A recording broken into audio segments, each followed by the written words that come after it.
Hubie Lee, here we are. Originally, the webinar has started. Yep. The webinar has started in the frigid United States of America. Maybe in other parts of the world, it's a little bit warmer because I'm telling you, man, it's just ridiculous. Yesterday, I saw blue skies here. Huber is gorgeous outside.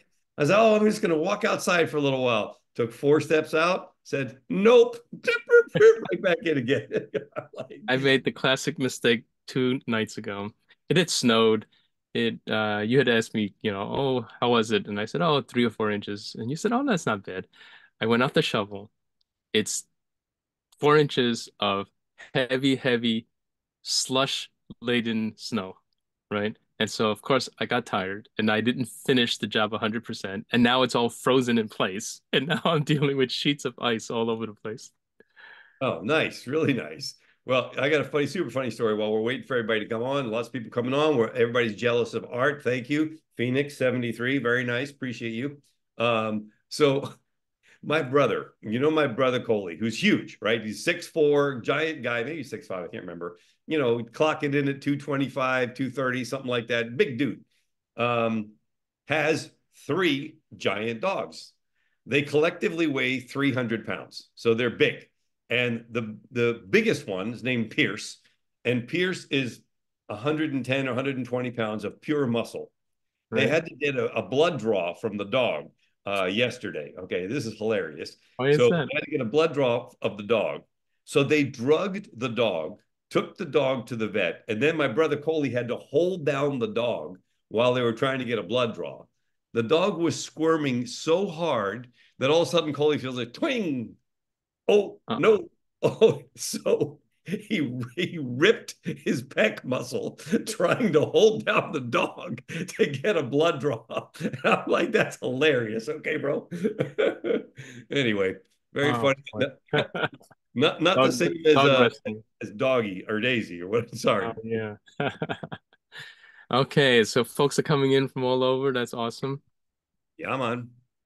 Okay, I have a little bit of housekeeping, and then I need to review a new functionality in the PAF AI brain. Very, very cool stuff. Love that. Yeah.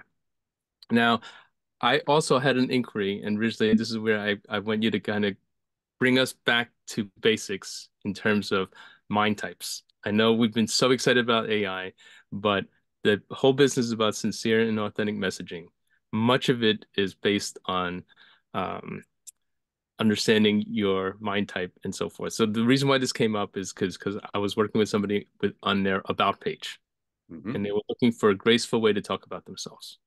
Mm-hmm. And I said, luckily, we have a formula for that. Yeah. So it's especially okay. So we've been talking about limbic messaging and all of that, and so far it's been basically on the largely on the company branding level. Okay, but when it comes to the about page, and now it's time to talk about yourself. Can you please lead us through mind types, what they are, understanding your mind type, and then basing your authentic messaging on your mind type? So I know it's been a while, so we have some new members too that actually have never heard this before. Getting So a if you prop. can, Keep going. yes, if you could, oh, I know what you're getting. The mind type cards, right? So I think this will be a great grounding for everybody, just as a reminder of where to start when talking about your own personal branding and what you believe and so forth. Richly, you want to hit us up? Yeah, and it's going to be counterintuitive, which is kind of cool. So first of all, talking about mind types, again, if you go back to childhood when you had needs, basic needs that were no longer met from screaming and shrieking, like as in parents say, no, I'm sorry, just because you yell your butt off does not mean that we're going to give you what you think you need. Obviously, in a lot of cases, parents know best because a small one thinks that they need another cookie that may not be the best possible approach, right? So when we figure out how to get those needs met, it sets up patterns of behavior at a most primitive level that in turn turn into being how you get those needs met, and it becomes largely the belief system that guides your behavior. So what does that look like? And I'm going to explain it differently so that members who have been around for a little while can get a different perspective on this. because it is so crazy powerful. So there are 7 different mind types, 7. uh, and we're going to walk through each of them, but I want to explain it from the perspective of how it showed up early on and how it continues to show up today. And then we'll talk about the messaging that goes along with that. And I'll even use examples of some of the people that are on the call in this mastermind. I know who they are. I know what their mind types are. Not everybody, but I know a lot of them, and what that looks like. Very cool. Again, starting out with the giver. This mind type number 1 is the giver. This is the person that loves to make a difference, add value, have an impact, and contribute in some way. Now, what does that mean? It means that they figured out when they were very small, when they were in their developmental stages, early ages, that if they contributed, if they added value, if they gave back in some way, that they were rewarded and they were able to get the thing that they felt, limbic brain, they needed or wanted in that moment. So not difficult to figure out where this comes from, right? So, okay, if I give, I get. Oh, that giving and receiving thing kicks in at a primitive age, giving rise to many of the givers. So I saw Federico's on this call. Linda Roche is on this call. Those are a couple of givers in our Mind Types Mastermind and PAF Mastermind that have figured out that, hey, when I contribute and add value, things flow back to me. And therefore, it is something that I'm going to do all the time. All right, moving on. Connectors. So the connectors, mind type number 2, are people who are all about bonds and relationships. Now, how does that show up? It shows up because these are the people who will do what they say they're going to do to a fault. They will go to great lengths to prove that they can be trusted, that you can count on them, that you can rely on them all the time. Where does that show up? Same thing. During the developmental years, they figured out that when they did what they had committed to, and this is very subconscious. It's not a thought a thinking space when this is developing, that they were rewarded in some way, and therefore they began to do that. Now, how else did it show up? It showed up the other way around. When they saw people who were not doing what they were supposed to do, who were violating trust, and the results were not good, they said, I never want to be like that person. So that ingrained that I'm going to be the trust person, I'm going to be the reliable person, and so on. And for those of you who have dealt with my beautiful wife, Kathy, who largely takes care of details when it comes to money, so many of you have dealt with her, you know she is to a fault that person, that trustworthy person. She will always, to a fault, take care of details and take care of you, whatever you need. Number 3, the problem solver. This is the person who, when they wanted something, needed something in their early developmental years, were like, okay, how do I figure it out? How do I solve this issue? I have this need. How do I figure out a way to get this? So myself, and I saw Bill Straubinger on here as well, both problem solvers, and Bill wrote the book on the problem solvers. It's great, really solid book. If you want to check it out, then ping Bill. I highly recommend it. Read it several times. We figured out, okay, I have this want or need. Let me take in the data and the information, and I'm going to figure out how to go get it. So we became natural problem solvers. And problem solvers, that's what they do. And they do it very naturally, just like a connector builds trust naturally and a giver contributes naturally. You move on to the innovator. The innovator is the person that's always looking for a better way. Well, what does that mean? When they were very small, they figured out, oh, I have this want or this need. If I do this, I am more likely to get it. In other words, almost like a competition with self. I'm going to compete with my bar that I had before. And again, very subconsciously, and get this done. I'm going to find better ways of doing things. And as a result, they're very good at it. It happens naturally. Innovators can see improvements that can happen on any level in any space. You get to the perfectionist. The perfectionist is the person that loves to do things the right way. How did that show up? Because they realize, hey, when I put things in order, I am rewarded. When I create chaos, nobody likes it. Therefore, I'm going to cement these concepts. And as a perfectionist, I don't like chaos. I create order. I organize things. I love lists because there's a right way to do things. And when I do things right, I'm able to achieve my goals and dreams. And that drives them to this day and will continue driving them until the end of their existence.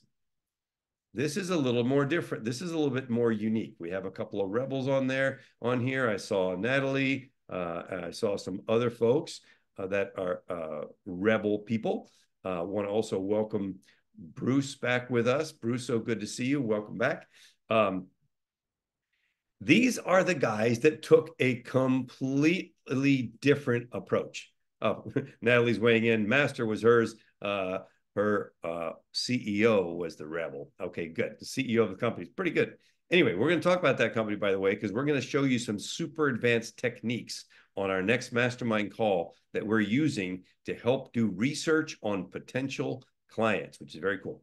But the rebel's the person that was like, I have a want or a need. I'm going to do this my way. I'm going to figure it out on my own. I'm going to be that person that's like, my way, not the way they say it should be done. And this is a difficult space to hang out in. So rebels have a difficult early existence. I will tell you a quick story. One of my grandchildren, little Brooks, who is 7, we believe he's the rebel. It's too early to tell at 7 years old. For young ladies, probably around the 13, 14 range, we can lock it down. Young men, more 14, 15 range, we can lock it down for sure based on behavior. But this guy is so contrarian, it's crazy. So I heard a story of young Brooks about 3, 4 days ago being in the bathroom with his dad with a 2-minute timer and debating how long it was going to be before he was going to brush his teeth.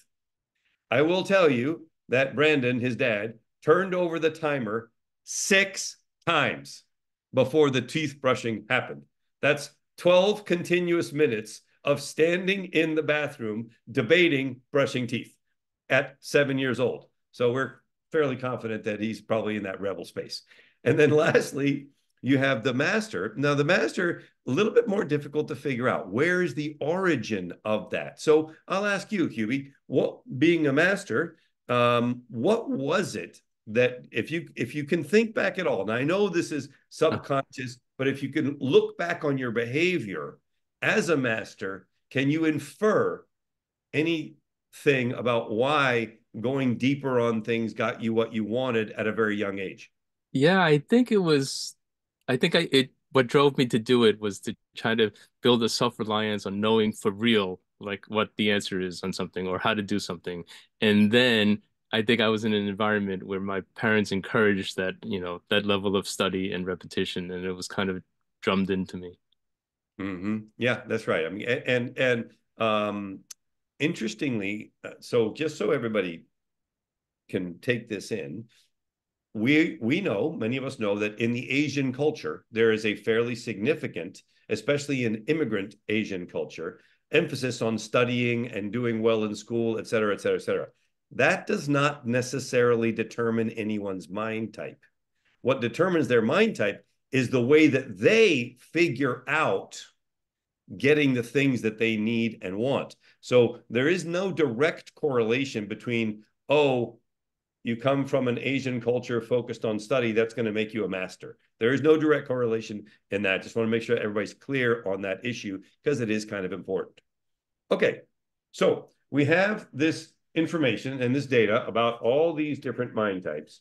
And now we're talking about how do we create an about page that works. Okay, in other words, we're not talking about creating the perfect page. What I really want to emphasize, especially in the world of AI, is that what we're looking for is solutions that obtain the ultimate objective. We want to think about reverse engineering. You have a giant tool. You want to reverse engineer. How do I use this tool to accomplish an objective? In this case, the objective is to connect with people, right? You want to connect on the About Us page. You want them to get to know you a little bit. You want to connect with them. So here's the thing that's important. While the limbic messaging that you create will likely be reflective of your mind type more than any other mind type, what's important is that the message at the top of the About page be authentic to you. And it doesn't matter if it's about your mind type or not. In other words, if you have let's say there's an About Us page and we're going to talk about Chris. I'm just going to make an example. This fictional person named Chris. And Chris is a connector. Could there be a message at the top of the About Us page that's connector style? It could, at the top of Chris's page, say something like, because deep relationships matter, period, and then go into his personal story. Absolutely. Relationships, connector, those two things go together. But could that message be completely unrelated to a connector per se, yet be authentic to Chris and have the same powerful effect? And the answer is 100% yes. So Chris could say, let's suppose that Chris has a big bent on environment stuff, right? He's a green person, climate change, all of that.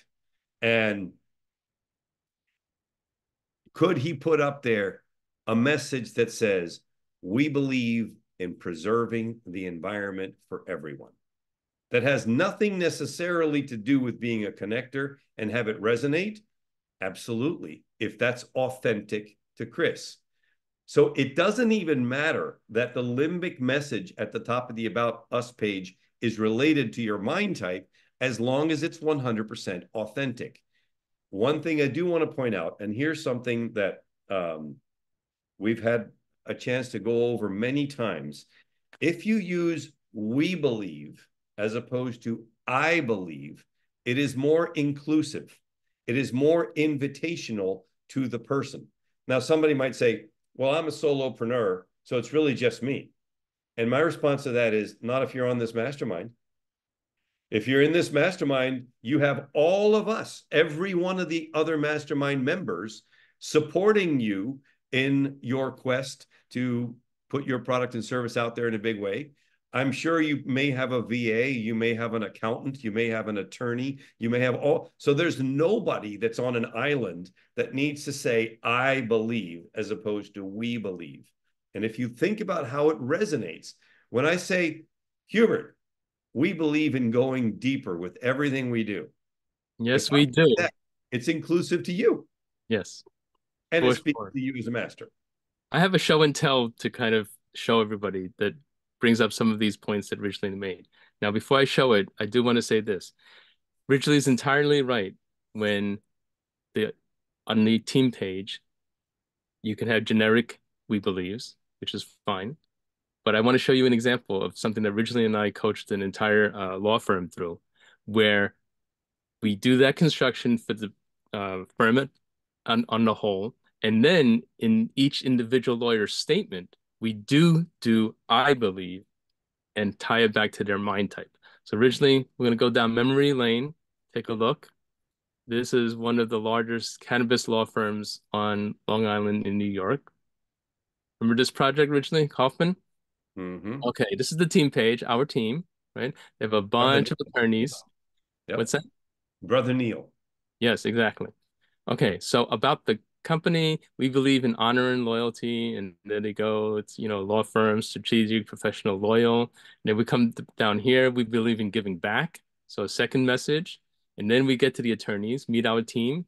And now take a look at here. Now, each individual partner, I believe in getting your deal done and getting it right. I believe in building strong and lasting relationships. Now, originally, maybe you want to talk about this, but here we actually went through, interviewed everybody, discovered their mind types, and helped them craft and helped them get verbal tools for them to talk about themselves. in a very sincere way that's based on that mind type. Comment?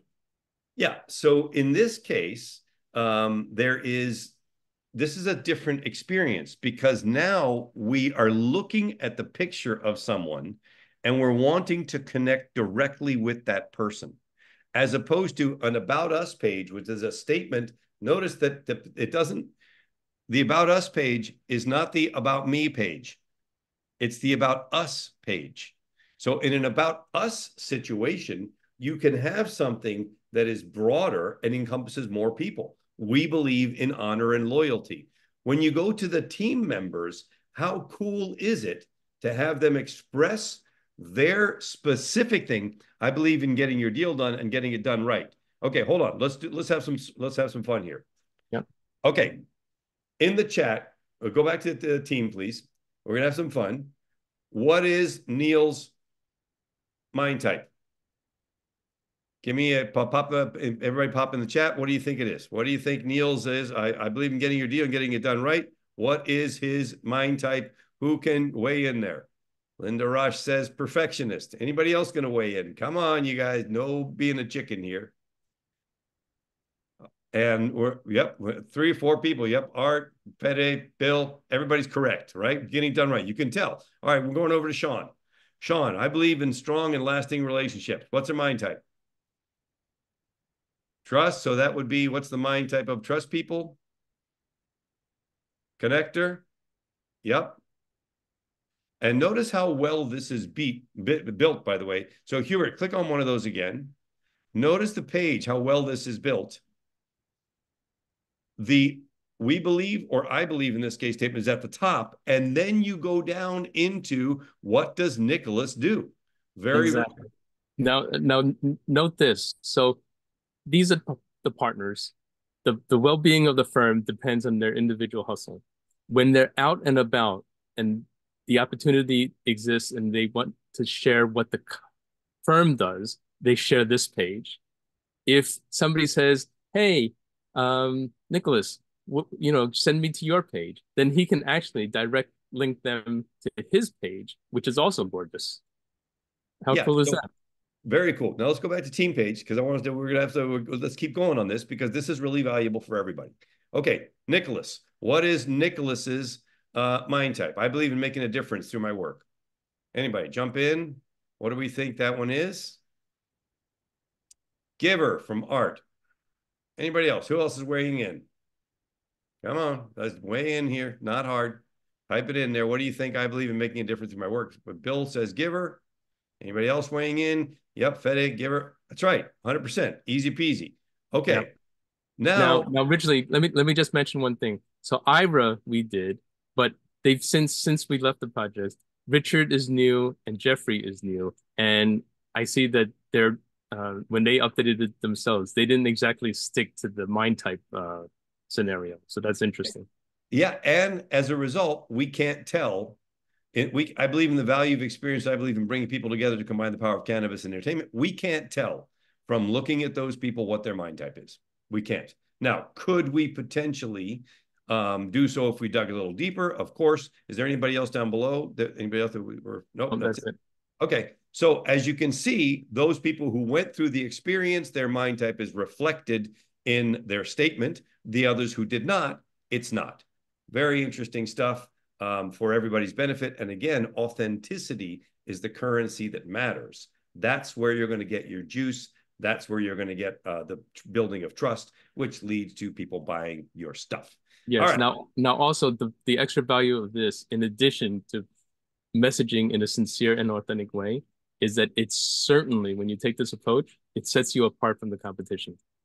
I mean, originally, I haven't seen another law firm do that since we did that years ago.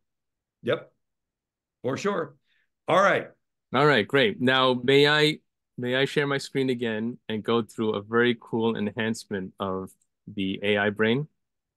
Yes, sir. Okay, so folks, let's take a look here. So this is the latest output engineering prompt engineering that I've done in the PAF brain.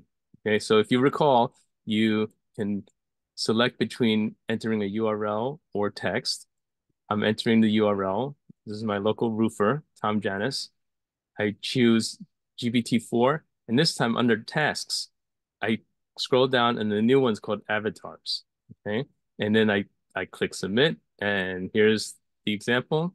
What it does is it goes and consumes the page, analyzes it, gives you a brief overview of it, and then look, it creates avatars, the homeowner, what they want, and then it gives, look, a we believe statement, a you deserve statement, and a because you're what such and such matters statement for each of the avatars. The new buyer wants a reliable roofing system for the newly purchased home. Here are the messages. We believe every new beginning should be built on a strong foundation because your home's longevity matters. You deserve the assurance of a well-installed, durable roof, and so on and so forth. Here's the avatar of the value seeker looking for cost-effective roofing services, right?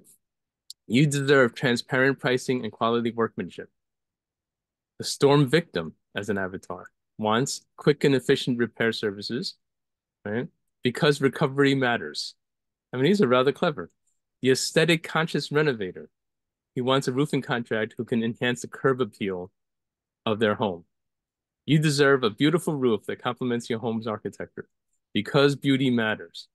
Here's the eco conscious one, right? The green person. We believe in contributing to a greener planet. You deserve an energy efficient roof, right? And so it gives you an idea about, how to kind of think about messaging in a limbic way to your avatars. Originally, how cool is this one? That's super great, man. And notice how what we're doing in PAF brain, AI brain is to make it as easy as possible for you, One right? button push. One button push and it pushes out stuff. By the way, you're going to see a lot more of this. A lot of people have been throwing out the use of Rabbit, and I'd like to, throw out there that Rabbit is very cool, but Rabbit is not fully developed as of yet. And maybe Hubert, you want to comment on it.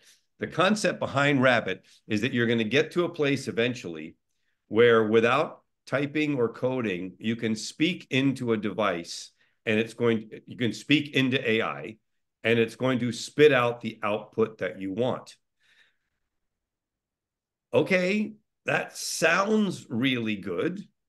But does that somehow mean we all got to become speakers? Does that somehow mean we all have to become experts at prompting with our mouth as opposed with our fingers? I'm not sold on this. Hubert, your take.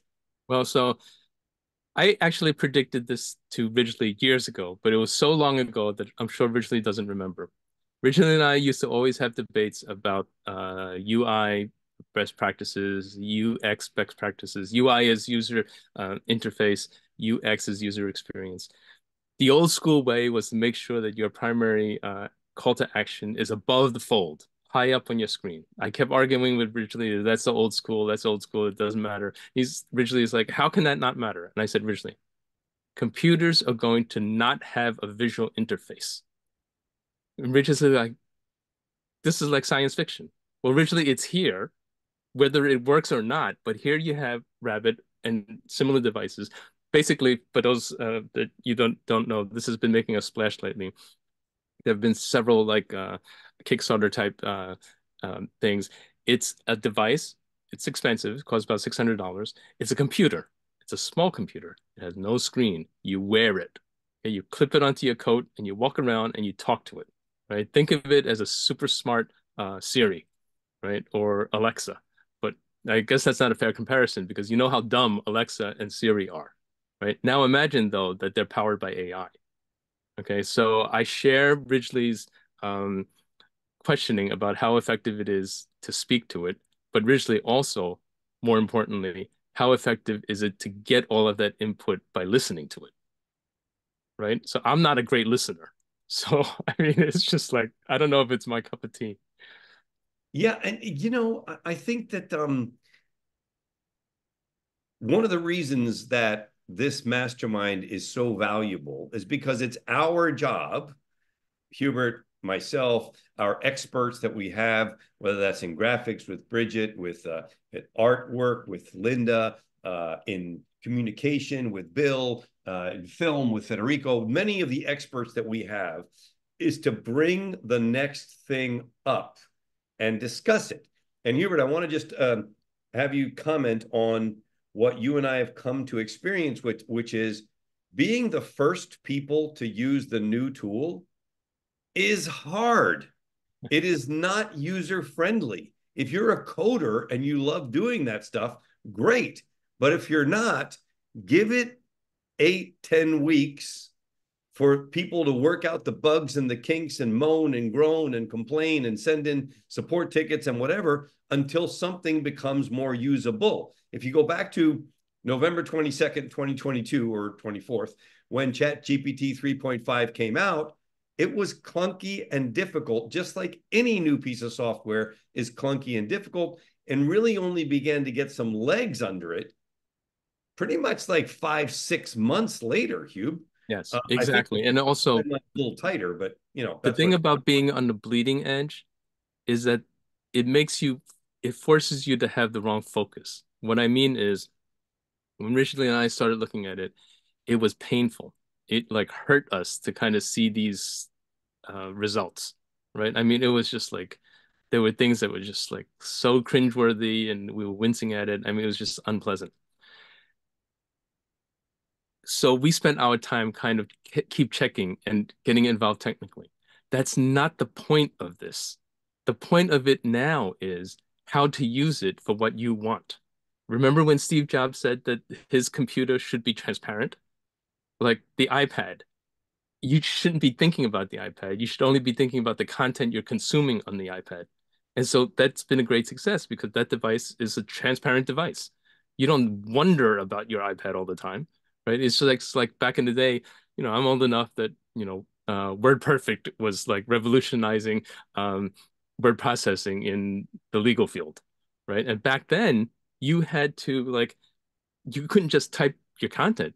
You had to type in the syntax for formatting and all kinds of stuff. I mean, like, yes, it was a killer app, but look how much word processing in general has come since then when you no longer have to think about it, when the transparency of the technology lets you focus on the task at hand. So right now we're in a super sweet spot and we're coaching people on how to use AI, for your marketing, not how to get it to work.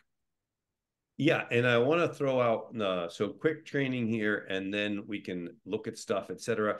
Fede says technology is best when you're unaware that you're using it. Love that, great comment. And we definitely have a couple of questions in the chat for you to play Yes. with. Yep. Um, one of the things that I've seen that has come up in a lot of dialogues about using AI for copy recently is pet words. AI seems to have certain pet words. And one of the things that, and if you use those pet words and people um, begin to recognize them as pet words, they are instantly going to associate any copy in which that word shows up, whether it was generated by AI or not, as being a pet word, right? So it's important for you to be aware of what is those pet words. My favorite, most hateable pet word is enhance. AI loves enhance. We're going to enhance this. It's going to enhance that. It's going to enhance the other thing. It has an enhancing effect. Da da da da. So, anybody else, type in your favorite. If you've got a favorite pet peeve AI word, mine is enhance. And it makes me literally, the moment I see the word enhance in any piece of copy, I instantly go, oh, that's AI generated. And there's an element of me that has a tendency that I believe is going to dissipate over time, though is very real today, to discard that copy as being valuable because it looks like it's generated by AI. By the way, let's explore that for a second. If AI generates better copy, why would you want to discard AI copy? Because it's not human, and humans are limbic emotional beings, and we want to connect with other limbic emotional beings. not be guided or influenced by a machine. Linda says it feels insincere. And Natalie says tying back to authenticity, 100%. So therefore, so long as this feeling continues to be very real, if you want your copy to resonate and have the desired effect, then you have to be aware of AI pet peeve words. So, what can you do? Hubert, how would you handle it? And then I'll tell you what Stephen George has been teaching. Okay, well, let me go and copy. Let's do the reverse. You tell me what he's doing, and then I'm gonna share with everybody my secret formula, including the prompt for it. So let me go get that. Okay, so it's simple. You tell AI to not use that word. Now, there are ways of doing that, and I'm sure that Hubert is going to share that with us. But the pet peeve words, the flowery redundancy Yes. stuff that happens with AI, you've got to avoid that. But the one that the way to have them have AI avoid certain words is to include that in your prompt or tack that onto your prompt or put a new prompt in as you're writing copy to say, do this, paragraph in this output that you're generating, avoid the following words: colon, quote, enhance, totally, completely, whatever the ones are that you don't particularly like. Cloak, bespoke, right? Uh, right? Sequences. All right, Hubert, how do you do it? We're about to see something on the screen. I have a Good. sense that Hubert is about to share something. I'm looking at him intently at work. Can you see those eyes? Okay. Yes. So this was what I was referring to when originally and I would like wince at some of the output. It's like so flowery and like weird. It's just weird. Okay. So the number one thing about writing is tone, right? Like I've been sharing these funny memes in these reminder emails. We can instantly tell the difference between a dog and a bagel and a mop and a dog. I mean, like it's like ridiculous. Like we're 100% right every single time at a single glance. Machine learning cannot do that, right? For some reason, it can't tell the difference between a Chihuahua and a blueberry muffin, right? As you've been following in my emails. Likewise, in writing, when the tone is weird, we're extremely discomforted, right? AI images, and we're working on a secret project on that end, and we'll be revealing that soon as well, has difficulty because the effect is called the uncanny valley. You get a picture, especially when it's of a human, and it just creeps you out. It's because there's something in our head telling us there's something not right about the picture. I mean, there's obvious things like the person has three arms or whatever, but there's a bunch of subtle things too that discomfort you. So my counter, whenever I'm asking AI to write something, is to use some of these following keywords. If you look at my prompt, okay, I will say, I tell it to act as such and such. I tell it what I want. I tell it what the parameters are that I need. Then I add this. Keep the language and grammar simple, straightforward, and easy to understand. Use simple vocabulary. Now, this last line makes a super difference. Make the content useful and helpful for the reader. Okay, so now I gave it some very explicit commands, like keeping the grammar and the language simple, but then I gave it a little bit of freedom to make it useful and helpful. And that's where I'm leveraging it as a tool because if I had 3 days to write this thing, then I can make sure to make it useful and helpful. But when you give that instruction to AI, it has an idea of what makes things useful and helpful based on the world's output out there, and it gives you some very good results. So I encourage everybody to kind of copy this phrase right here and put that into your prompts. Yep. Originally, and this is after we did this, the blog posts that we've been producing for clients, I swear they're just like straight up copy and paste. No flowery language, no complex sentence structures. I mean, like it takes a genius to be like a Hemingway, right? The man wrote in very simple, brutal kind of prose, and it was like unbelievably great. Yeah, I'm gonna pull. We're gonna do a quick little combo here. I'm gonna pull Federico up here for a second. Sure. um, and uh, and we're gonna have a discussion because I have to confess, and I'll make this completely open. You know, somebody sends me something and says, "Hey, can you take a quick look at this for me?" Then, generally speaking, because I spend so much time doing this, that is so easy for me to do. Generally speaking, that I just knock it out. Like, okay, fine, sure, yeah, whatever.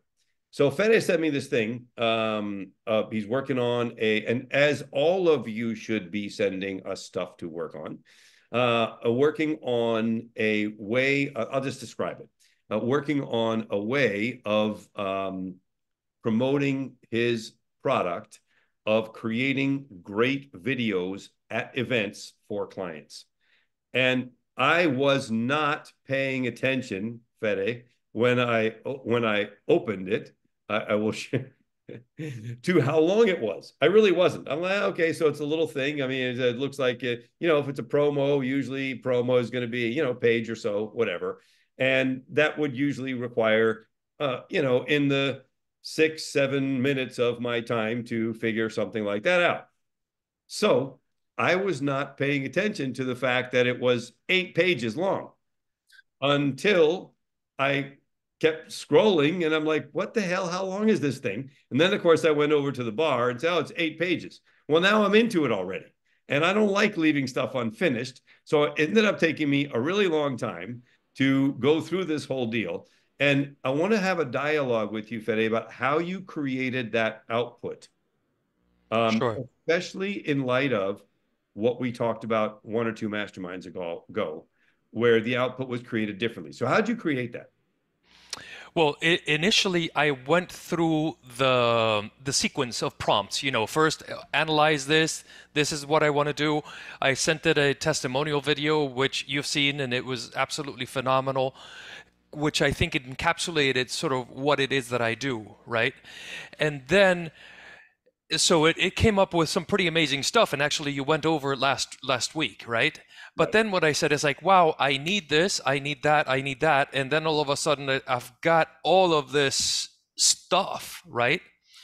Where for and then it just I just had there was just so much material that I'm like, okay, how do I edit? How do I cut this? This makes no sense for me to create a single web page on it, especially if I am targeting high-end CEOs.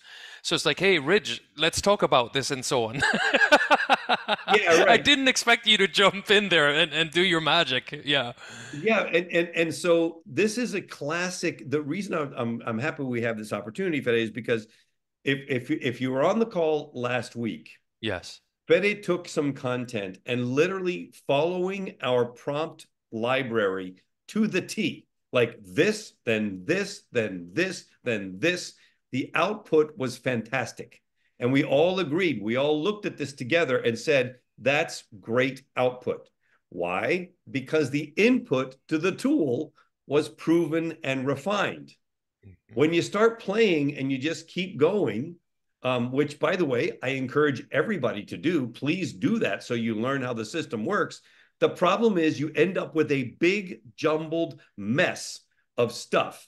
And I will tell you, and because we're brothers and we can speak honestly and transparently, Yeah. by about page 5, I'm kind of getting kind of pissed off about this. Like repetitive, fluffy, repetitive, fluffy, same old. Why are we saying this again a slightly different way? Doesn't make any sense. Nobody's going to read this.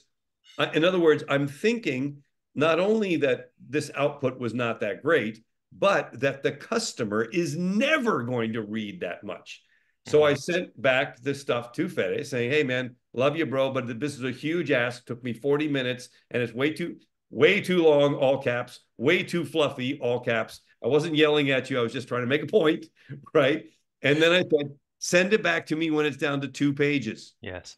Yeah. like 1, 2. Somebody's going to look at 2 pages, but they're not going to go back. They're not going to do 8. So I want to ask Hubert, in a situation like that, Hubie, where both of us, Federico and myself, me a little bit later to the party because I wasn't paying attention at the beginning, my bad. When you have that happen and suddenly you have a big bunch of mess, Mm-hmm. what is the best way to sort that out so everybody on here can appreciate the value of it? And if you hadn't resolved and accepted all my suggestions, I would have brought it up and showed everybody that this was one massive red ink that I sent back to Fede. But Fede already accepted all my suggestions, so now we can't show it. Right. Right, right, right. I have the answer. Okay, You cool. have the answer as well because Let, my let me guess answer. first, Hugh, Yes. if I may. Yes. Start over? No. Oh. It's what Ridgely always says when he's not the one stuck in the, in the mud. When I'm stuck in the mud, or any of us are stuck in the mud, and we come to Ridgely, he says, "Let's ask AI." So I've been coming up with some prompts that are so effective at summarizing this content. What you do is you copy all the content and you say, Mhm. analyze the following content and summarize it for me to create a, a, a condensed version that does not repeat or make the same points over and over. You ask that and you get that 5 pages in there. Oh my God, it comes back with a page that like is brilliant. So originally it's like that old quote, forgive the length of this letter. If I had more time, it'd be much shorter. Right. It's a lot of work to condense it. AI does a great job at condensing. Yeah, and please, just to elaborate on that on what Hubert just said, this is very true. It's easy to write a big bunch of stuff. With AI, it's easier than it has ever been to Mhm. write a big bunch of stuff. It is much harder to compress a big bunch of stuff into salient, relevant content that really works. But with AI, that process has become much easier. So, really important to understand this distinction because that adage that Hubert brought up, I'm sorry this is so long, I didn't have time to make it short, is 100% legit when it comes to traditional copywriting. But when you have the tool of AI and Mhm. you can input the big long thing, and ask AI to give you the output that you're looking for, it makes it much easier and can be done much quicker. But I want to point something out. It's not enough to just say summarize this. You need to say take all this content, create a synopsis or a summary of this content for the following purpose or with the following output. In other words, what is it that you're looking for? You're not just looking for a summary of a bunch of junk. You're looking for, hey, turn this into a summarized brochure that showcases these particular services. In other words, the instructions need to be clear on what you want the output to be. Hubert? Yeah, no, for sure. I just dropped the link to a resource that I often use, but let me share my screen and just roll through it. Okay. So this is, if you look at my screen, 60 ChatGPT prompts for summarizing and summaries. And to Ridgely's point about you need to keep in mind who is going to look at the summary and what expertise they bring and how you want to do it, right? Summarize this academic paper in 200 words using abstractive summarization. I don't even know what that means. Um, Provide a summary of this blog post highlighting its key takeaways. Now here we get some interesting things. Summarize this 50-page report into a one-page executive summary. That is powerful, right? Look at this one. This one is great. If you have a feedback section, summarize this collection of customer reviews, highlighting the most common points of feedback. Mhm. That's awesome because in seconds you can compile everything. Now take a look at this. Provide one sentence summary for general audience. Summarize this report into 300 words, suitable for business professionals. Create a detailed summary of this research paper, highlighting its methodology and findings. So depending on what your usage is, as Ridgely is saying, you can put that into it, and this saves you incredible amounts of time. Condense this business report into key bullet points, right? Look at this one. How about cheating on this one? Summarize this book chapter in 3 sentences for a book called Discussion, right? Mhm. Mhm. Condense this podcast podcast transcript into a one-page summary. Matter of fact, I've been fooling around with using these types of summary things on these mastermind calls. And I think I demoed it one time a couple of calls ago, and it tells you exactly, what was covered, and it lets you like catch up on old uh, recordings in no time at all. Hopefully that helps. And um, in the mental process, Hubie, of giving the instruction of the output, how detailed, how many sentences, a quick paragraph, or how would you coach people that are sitting there going, well, that sounds good, but I'm not really sure what I'm trying to do here? How do you go through that I can confusion? tell you this is an evolving thing. Internally, we used to suggest to ChatGPT word length targets. Write a blog post with 1,000 words, blah, blah, blah, whatever. It turned out to create problems of its own because it was making fluff up if it naturally wanted to do, 600 words, and it would add 400 words and start repeating itself. Yes. So we would say that's why we started moving to the language of make sure the content is useful and helpful. And then sometimes if I need to tweak it, I'll say generally keep it around 1,000 words, but go longer if necessary, if helpful, or shorter to repeat to avoid repetition. So if you give it its parameters, but not give it like um, explicit numbers, it works better. The other thing I was going to talk originally about is sometimes originally when you ask it for output, you can say, I'll hear you say, provide five we believe statements or whatever. Okay. I actually like to leave the number off and let it generate on its own first because sometimes gems come out when it's the sixth, seventh, or ninth one as opposed to five. You can always ask it for more, but I wouldn't artificially throttle things anymore. Okay, so let's talk about that for a second because um, if we're not careful, we're going to cause some confusion here. So let's really kind of let's hone this in and refine this because this is advanced stuff. Hmm. And I don't want anybody to drop off the call today and go, "What? He said this and he said that, and I'm not sure what the hell we're talking about." Okay. So, is it generally a good idea to have parameters so that AI does not go off the reservation? Yes. So if you noticed, Hubert said, make it around 1,000 words, but go a little bit longer if it's going to be useful and helpful, or make it a little shorter if it's useful or helpful. He didn't say, write me a blog post and make it useful and helpful, because that is going to get you a blog post that is 2 paragraphs or whatever. You don't know. So you have to, that there is an element of keeping it in scope, but not without being hard nosed about it. When you're talking about limbic messaging or creating, give me 5 things, give me 3 things, which I personally like to do, remember that can be your second command. So if you like the Exactly. idea of give me some limbic messages, give me some we believe statements, give me some copywriting title ideas, let the machine run a little bit. If it gives you 2 and you're looking for 12, then it's very easy to follow up with, terrific, thank you, can you give me 10 more? Right? Yes. Now, So you now can to still use the numerical parameters that help you create definable content output without restricting the tool. I just want to make sure people are exactly. not confused. Yes. Now, so folks, don't forget you have access to the PAF brain.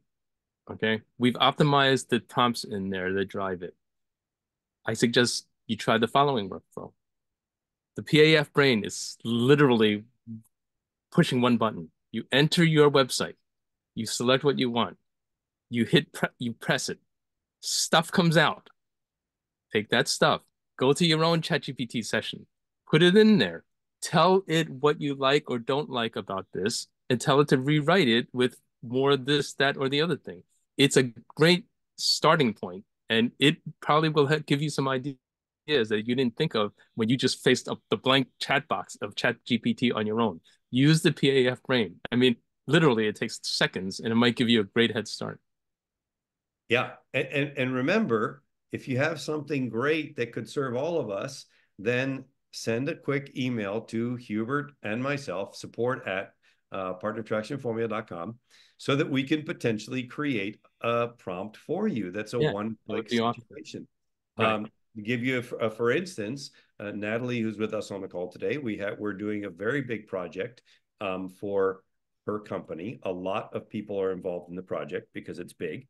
And one of the things is, hey, can you help us do research on potential clients so that we can customize and personalize proposals for those clients in the prospecting stage? We're not even at the closing stage. We're in the early stages. So, how imagine that you're a salesperson. Your job is to go see people. Your job is to get on the phone and talk to people. Your job is to get stuff in front of people. It is not to figure out how to write prompts. How cool would it be if you had a templated document? And I want you to kind of explain what we're in the process of creating, which we have not shown to anybody, including even Natalie yet. It's in process. We want to get it to where we want it to be. That there was a document and it had a template. And in this part, it says, okay, use prompt 3 here, click. Use prompt 4 here, click. Use prompt 5 here, click. So that somebody with almost zero knowledge of how to write prompts can effectively create the output that gives them the ability in a matter of minutes to customize and personalize a prospectus, a proposal, a bid, or whatever for a prospect. Think of how impressive that is to a prospect that's just getting to know you, that has 4 or 5 companies bidding for business, and they get this one that indicates that this company has put in the time and effort to figure out how to make it very much about them, to show that they've done the research, that they know about the company, etc. Hubert, your thoughts? Yeah, no, it's pretty incredible, like how it's being built in. Um, yeah, we're not going to share right now yet. We have to, develop it. Then we have to get permission, but you're going to see some very cool things there. And Ridgely, I want to do the same for the and next time we'll focus again because we're it's in the air to have another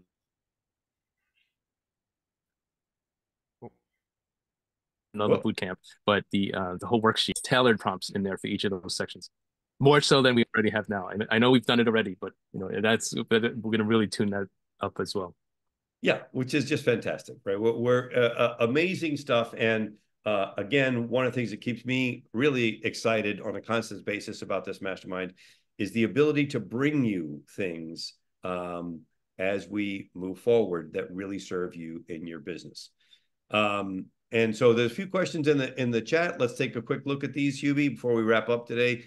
Yeah, I just want to. I'll hit Scott's first. Scott mentioned about Bing having ChatGPT, and that's awesome. It We're not making use of that in our PAF brain tool only because Bing's use of ChatGPT and likewise ChatGPT plus's use of Bing is a little murky and cloudy, and so we're kind of doing things you know the the the old-fashioned way to get the results that we want. There's development on the Bing. It used to be called Bing Chat, right? So Microsoft's version of AI is getting baked into all of their tools and everything. But the standalone service was called Bing Chat. Now that's being rebranded to be called Copilot. So if you see Copilot out on the web, give it a try. And you can use it in various places. Interestingly enough, Bing just released something saying that they took a survey after a year of having all this AI enhancement stuff in their search. Has it increased their share of the search market, and it has lifted it only 1%. So just the mere fact of offering an AI-enabled aspect of your product will not leap you to the head of the game. It's because everybody is on it fast and furious. But the main takeaway on that is if you're not embracing AI in what you offer, you will be falling behind. So it's not even a matter of using it to get ahead. It's a matter of doing it just to stay even, which is very exciting originally. Mm-hmm. Yeah, for sure. A couple other questions in here. One of them was, can this stand, can what we're talking about, Bruce threw in there, after getting along this, asked, please provide me with three options that will have the best conversion, and it's okay to combine the best elements of those you just suggested. 100%. And by the way, you can also, Bruce, it further to that, if you have a list, you can also say, give me X many more that are like numbers 2, 4, and 8, right? So if you see a list and there are a number of those options that resonate with you in the limbic space that feel right to you, really quick way to go deeper and get even more options is give me 10 more that are like 2, 4, and 8, or like 2 and 6, or whatever you like. Another way to get that done. A couple other questions happening. Can this be done, what we were talking about, to stand out and then pivot to our own product? Of course. Of course you can do that. You want to, the whole idea behind helping make a sale is the more you can show the prospect that you are interested in them, the more they'll be interested in you, right? So when you are able to really put something in front of a prospect that clearly says, man, these people put some serious time into learning about me, I'm therefore more interested in them. It is natural human behavior driven by AI. This is super cool stuff and accessible to all of us. And we will be definitely sharing that as we tweak it. Many thanks to Natalie for getting us this project that has made us like, all right, how can we make that? In other words, we knew how to do everything that Natalie's company is requesting, but we didn't have it in a format that is easy for someone else to do. And that's the tweak here that is magical, is being able to come up with a process where a non-AI person, non-prompt writing person can actually do something that creates tremendous output um, easily and readily to help them in their sales process. And it's really in connecting with the prospect that in turn leads to the trust, that in turn leads to the sale. So very, very cool stuff. Okay. So, yep, Scott, you'll be seeing all about that pretty soon. Next week, today is the 18th. Our next mastermind is going to be 8 days from now on Friday afternoon. So it'll be early morning in Australia, New Zealand. It's going to be at 4 o'clock Eastern, 1 o'clock Pacific, Friday 26th. 4 o'clock Eastern, 1 o'clock Pacific, Friday 26th. Mark that down on your calendars. Send us stuff. Support at partnerattractionformula.com. Hubert's looking for a joke. I know he is. I can tell by the look on his face. And just reminding everybody, it doesn't matter what you have. If it has anything to do with digital marketing, online marketing, copywriting, course creation, whatever, send us your questions. Send us the stuff that you want us to take a look at and improve upon. And we will do that, as well as talking about these brand new prompts that we're creating to make things easier in the prospecting world. Hubert, leaving final words. Yeah, I do have a great joke. Topical, has to do with snow, but let me read Bruce's comment, unless you just did already. I'm branding myself as the logical intuitive. This is Bruce Barnes, Rich. Yep. Logical intuitive. And I'm going to create a small website that will then link to my Actualize Your Full Potential business. I understand using We Believe on my business page. I was thinking that since the logical intuitive is my personal brand, would it make more sense to say I believe on that page? What's your take, Hubie? I got a definite take on that. Um,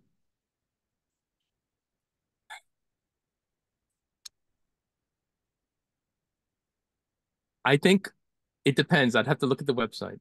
If there's a spot where it's like personal messaging, I would use the I. If it's up at the banner, more of an about us section, I would do the we. Okay, now keep in mind the name of the tab is typically about us. I hardly ever see a tab that says about me. What do Yeah. you think, Vin? I think the same. I really, I'm just not a fan. In the situation where you have team members' individual pictures with their personal resumes, and it's clearly designed for that, I think I is great. It's just not inclusive language, team. You know, if you look at an I, this syndrome is way overrated. I love Zig Ziglar's quote, which is Zig Ziglar always said, "There's no end to how successful you can be as long as you're willing to give all the credit away." And I just think that's so very, very real. Yeah. Now, I also, if it's you know, of course, at the end of the day, Bruce, it's your choice to do what feels best to you. I just think if you're inviting someone into a belief, you're inviting someone into a thought, the more inclusive you can be, the more people are going to join you in that thought. That's all. I don't think we Now, should eliminate. Bruce has a great follow-up point here. He said it's going to be more of a landing page, like a link tree. So a link tree would be, or a bio link kind of a thing, is often used in social media, where you to learn more, you click on a link. Now, that's setting up the experience very much to on a personal level, right? So let's say you come to Hubert Lee's social media and you see my pictures and whatever and everything else. In that case, it's already the context is already set that you're learning about Hubert Lee, and it's Hubert Lee, the person speaking to you. In that case, if it's a landing page that comes from that source, then I personally would then, yes, use I language and then be super friendly. Hey, thanks for coming to my page. These are my favorite links. Take a look here, here, here, and here. Right. So that usage, the context has already been set. Yeah. Yep. Yep. Okay, my joke, Richly. All right. Since I have to go out and try to chisel some ice out there, where do polar bears keep their money? In a snowbank. Oh, Bruce knew in a snowbank. He typed it out. Oh my God. Okay, fine. You people are peas in a pod. Fine. No There you go. worries. Okay, everybody, reminding you next Friday, 4 Eastern, 1 o'clock Pacific. We will see you on the Mind Types Mastermind, PAF Mastermind. Enjoy your weekend, Yes. and look forward And, to the oh, next. a parting weather report from Jim. It was a hot time here today. The temperature rose 2 degrees in the past hour, even though it's still freezing here in Colorado. Oh, man, you enjoy that freezing, man. I want this to break. I know we only have 3 more days here in Florida. I'm ready. I don't know. This is coming from a man who nearly died in the cold out in Telluride or wherever you were, and the time they closed the road after you were like 2 hours in or whatever. Oops, that was not a great idea. Oh well. Okay, folks, love you. See you later. Have a great weekend, and we'll catch up a little later. QB, I'll see you back in my channel. Thanks all. Thanks, guys.